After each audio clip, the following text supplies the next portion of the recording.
আমাদের ঢাকা মহানগর উত্তরের সাধারণ সম্পাদক মহসিন ভাই, তিনি গত পরশুদিন সাধারণ সম্পাদক হিসেবে দায়িত্ব পান।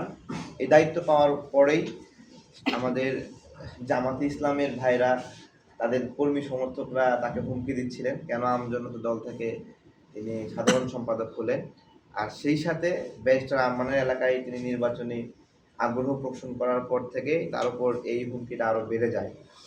গতদিন আমাদের সাধারণ সম্পাদক সেই বাজার কমিটিতে একটা বিচার দিয়েছিল যে সে কিছু তাকে গালিগালাজ করছে বা এই বিষয়গুলো আছে কিছু।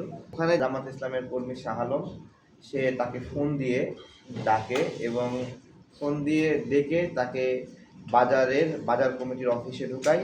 জামাত ইসলামের আরেকজন নেতা হাবিব, তার অনুসারী আকবর, শাহ আলম সহ 14-15 জন তাকে সেখানে বেধড়ক মারপিট করে এবং আমরা রাতে একটি মিরপুর মডেল থানায় অভিযোগ করেছি এই বিষয়ে। তো আমরা অপেক্ষা করছি ন্যায় বিচারের।